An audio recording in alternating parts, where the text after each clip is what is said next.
Well guys, we're out here in this crowded shed.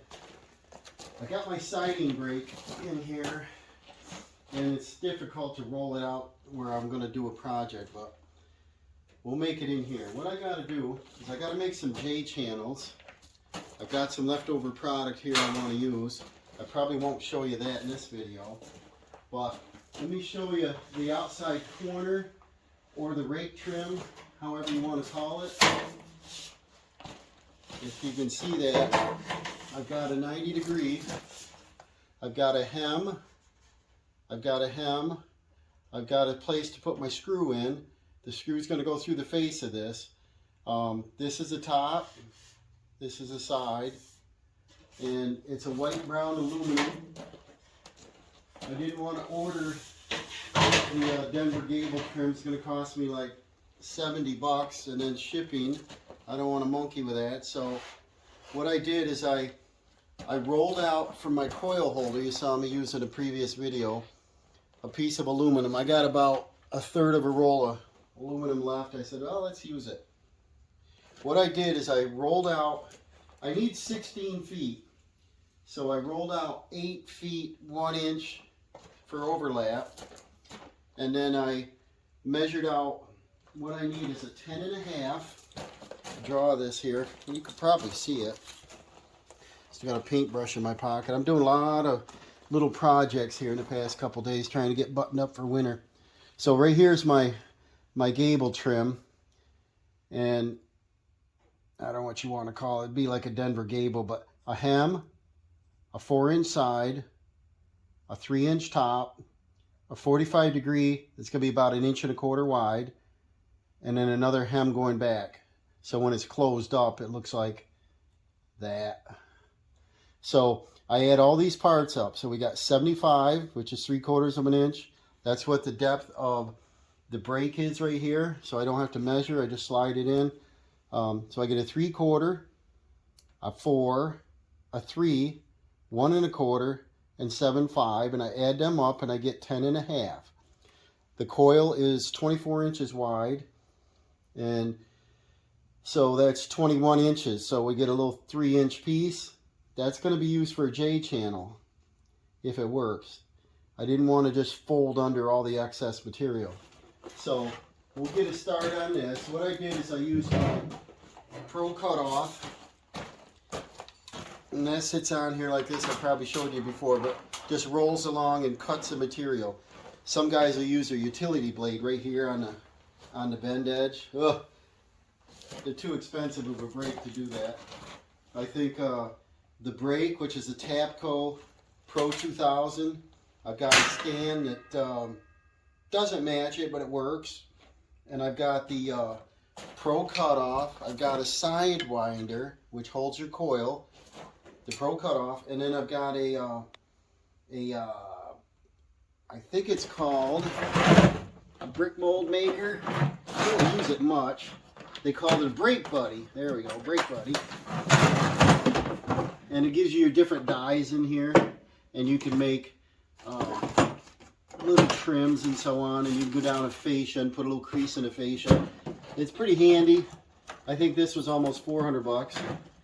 But altogether, you know, I've got probably almost 4 grand in this, so I don't run my knife along the side of this. That's ridiculous. So I pulled out my distance. This cuts 1 1/2 inches from the bar. So 24 minus the 10 and a half plus the 1 1/2 inches, and I cut it off. So I didn't get to show you that because I forgot. So we're going to take the cutoff off. That would have been interesting if you didn't see that before. So I slide this down. I got a pool heater in the way of the brake, so I can only do like 8-foot stuff right now.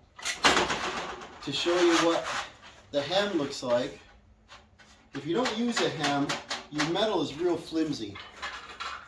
And when you use the Pro Cutoff, look at this, what I'm doing with my hand. You will not cut yourself. That is not like you're using a pair of scissors where you're going to be bleeding all over. This is a nice smooth cut. And you line this up on the edge of the brake. and then we're just going to do a hem. So I bend it up all the way, slide it out, close the brake, you don't have to snap it. And then these brakes, they have this little pivot, so you bring your bar up, see that? So we bring that up, and then sometimes you have to hold your piece down in there. And then we want to bend that over. Sometimes a couple times, especially because I can't get my fingers on it because of the distance here. But you want to bend that over to 90 degree, or 180 degree. And every time you put a bend in a piece of aluminum, it gets stronger. See that? It's getting a little stiffer. And then we get a nice looking edge. We don't see a jagged edge. Now, what we're going to do first is make the 1.25" bend, so it's easier in here to turn this around.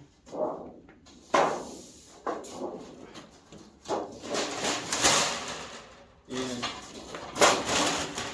flip it over. That way you can see this is the brown white. It matches the roofing steel pretty good. It's not exact, it's really close. We'll line it back up on the edge of the brake. That'll give me my 3/4 of an inch. Now I want to bend it at a 45, and you can pretty much guess on these after doing it for a long time. That's pretty close. Then open that up. That's where the screws are going to go down into the roofing steel. And now I want to put a couple marks where I can measure. And see if I got my pencil. Yep.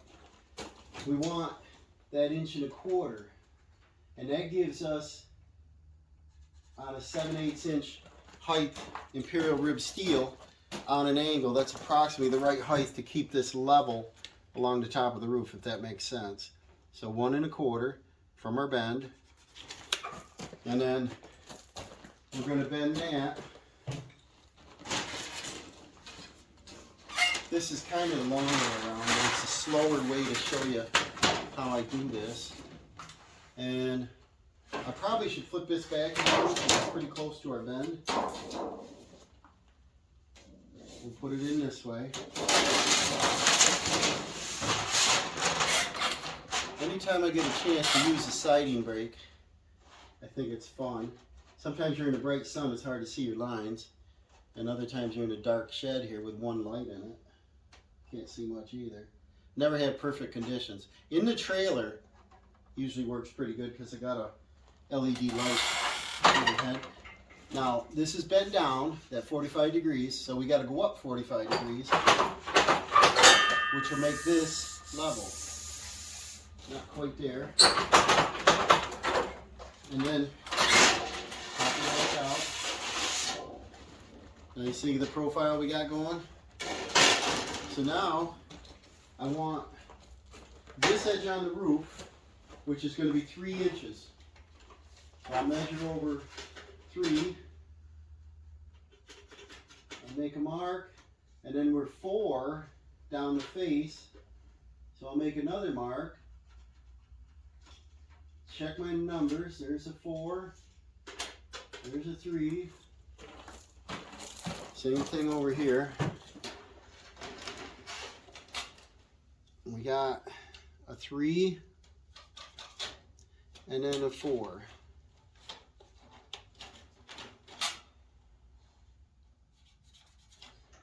And then check your numbers again. We want the 4 down the face. We want the 3 at the top. Now we're going to do our second hem. You don't want to wait to the very end to try to do your hem because a lot of times it won't work. The material will be in the way. So I bring it out to just see my pencil line. I don't know how well you can see that, but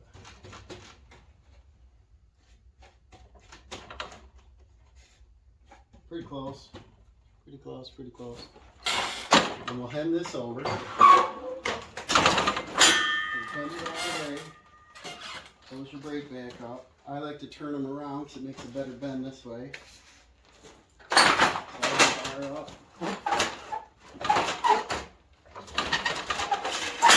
There's our second hem. And then we can just slide this in because it won't interfere. Put it on our 4-inch mark. Bring it out to just see your line.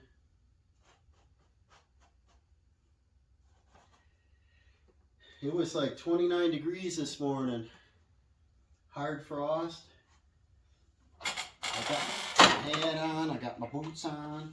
It's warming up now. It's supposed to get up near almost 50, I think. So now we're going to do a 90 degree. And I usually go over 90 instead of straight up, because then when you set it on your material, it kind of holds itself. If you underbend it and then put your screw in, sometimes you get like a little oil peen. So I go underbend a little. And if you go too far, which I didn't do, but if you go too far, you can pull it back gently before you take it out. And now, let's see if we can match here. The other one I built before I thought about videoing. And here's this one, see that? It's definitely not as heavy duty as the ones you order because they're like 29 gauge.